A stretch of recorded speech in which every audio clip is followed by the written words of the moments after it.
Will West Ham have summer window problems? Are you struggling for a Father's Day present for your West Ham supporting dad? Don't get socks.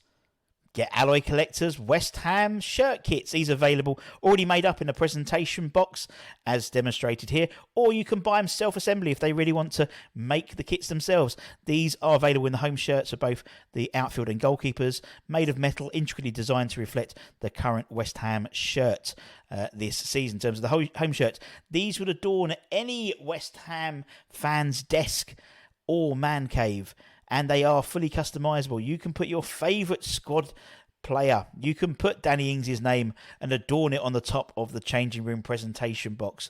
You can also put his name and his number on the back of the shirt as well through the stickers that are supplied in the box. These are available via the Alloy Collectors website. Check out the link below. And if you enter the West Ham code WHN25 to get 25% off. Trust me when I say you want to get involved in that. What a fantastic thing you can get yourselves a hands on if you're especially interested in any West Ham merchandise. Now, there's a lot of speculation going around regarding West Ham right now, in particular in relation to the Lucas Paqueta saga, considering he has been charged by the FA. And the speculation is that people know inside knowledge, and some people know contradicting inside knowledge. He will be banned for 1 year, 2 years, 3 years, up to 10 years, or for his career. And whether or not he actually is guilty and he'll get away with it and West Ham will keep their man, and or he will get away with it and Man City will pay West Ham £85 million, which is the minimum fee that West Ham would accept with the release clause in place for Paqueta. Now, the situation is as follows. What do we know about the situation? Well, currently, there's a charge in place. But will this potential charge impact West Ham's summer transfer window? And genuinely, the short answer is nobody actually knows. Because currently, right now, we don't know the transfer strategy. We will not know the transfer strategy. All we know is that West Ham are being linked to players left, right, and centre. We're being linked to players from all countries, all over the world, local players, domestic players, and we are also going to be recruiting some of our youth academy players up into the first team. I'm jesting. The simple answer to the question is we don't actually know. But will the question be, will it impact us? So I'm asking you and I'm asking me, will it impact our summer? And I genuinely think it probably won't. Now, it would be nice to have a war chest of money. I don't doubt for a second any club would like a war chest of money to be able to go into a transfer market and spend that money on what is needed. And my word, we need players. We absolutely need a whole host of players to come into this squad, to be able to utilize this squad, to strengthen this squad, because it's weak and we're already from a weak angle, let alone letting players go or out of contract. We'll find this out in due course of who will be leaving the club. And then we get the news of Paqueta, who is a big, massive asset of West Ham, where we believed we were going to guarantee bring in £85 million and add that to the war chest of money that West Ham have already got. Here we go. The but is, I've mentioned it to you a lot of times before. I've said it plenty of times before. If West Ham are going to change, if we're going to change our recruitment model, which I believe we are, then we don't need multiple millions of pounds. Now, we do need, within reason, multiple millions of pounds, but we just don't need the next level because we shouldn't be looking at paying over the odds for players that we don't necessarily need. Now, we do need money. I get it. I'm not stupid, right? I really am stupid, but I reckon we've kept a budget aside for what we were going to be investing, let alone including player sales. So let's look at some of the facts, right? Let's look at some of the facts. So apparently West Ham have been flirting and breaching with the financial fair play situation that's going on with lots of the clubs. And based on the financial reports, we certainly probably could have spent more than what we did. But apparently, according to reports, West Ham are set to earn around about £90 million plus from the Premier League equal share. 19 point odd million in the TV facility fees, £37 plus million in a merit payment, and this totals to £148.3 million, roughly, give or take a couple hundred grand, earned from the Premier League alone. Now, on top of that, West Ham are suspected to have earned £30 million in a Europa League run. In our Europa League campaign, £30 million, as well as a further £30 million from previous player sales. So if you just look at that money I have just mentioned, in terms of the earnings from this year, you're talking about well over £200 million.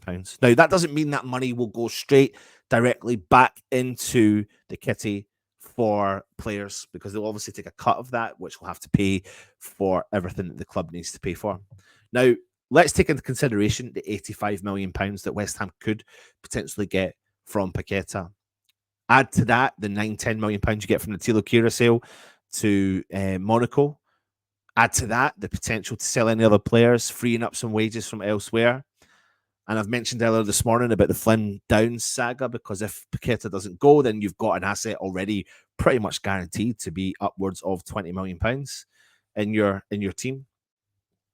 So the question I asked you is, with that incredible sum of money, whether or without the £85 million, will we, West Ham, be impacted? And I'll be honest with you, I genuinely don't think we will.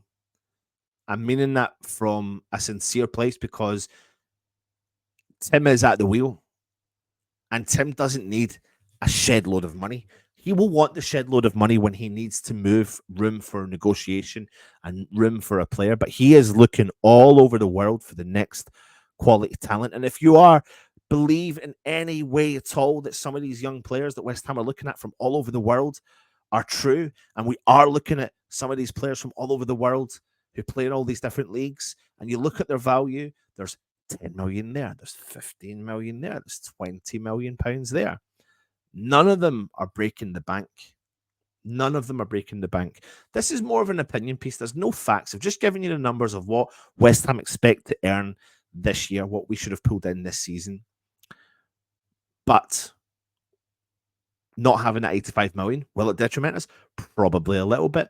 Where would it detriment us? Well, if we're looking at buying, say, a Premier League proven player, let's look at Max Kilman, for example. Wolves are going to try and get as much money, bang for the buck for their asset, especially when he plays in the Premier League football. And he's got the experience. So you could say, yeah, we'll offer £45 million. Will they accept it? It's just whether or not West Ham do the due diligence on these situations and realise, let's not go too hefty at the start, but you can't also go too low because you piss people off. We've got to put the full faith and trust in Tim, and I do, and the scouting system that he's brought in, and I do, and I've got the full faith in the new management system, the new coaching system. Why? Because they're our coach, they're brand new, and they deserve to be given a chance. So put the faith in the powers that be to find the relevant players. I said earlier this morning, we could have saved and possibly can save ourselves millions of pounds. How can we do that?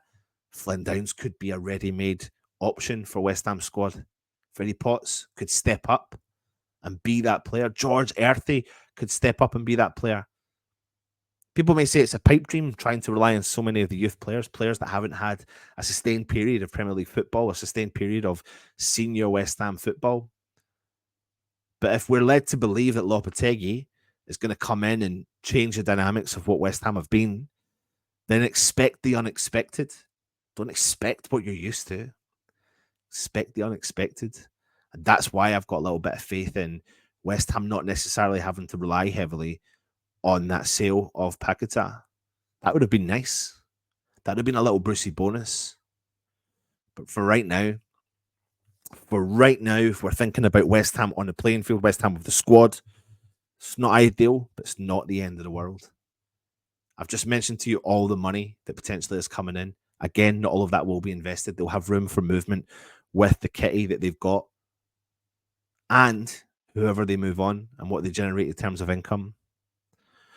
Who knows what happens? Short and sweet one for you today. Take it easy. Hope you've enjoyed your day. Make sure you do go check out my morning show this morning. We'll be back with the Hammers headlines later on. There's so much content coming your way. Trust me, because all the news is going to be chopping and changing every single day without fail. So if you're new around here, hit the subscribe button, hit the thumbs up. We're on a march towards 25,000 subscribers. And we'll do a giveaway for that one as well. And by the end of the year, Russ and Holly don't believe me, but we're going to hit 30k. I can see it. Hit the thumbs up, leave a comment if you enjoy the content as well. Take it easy and come on, your irons.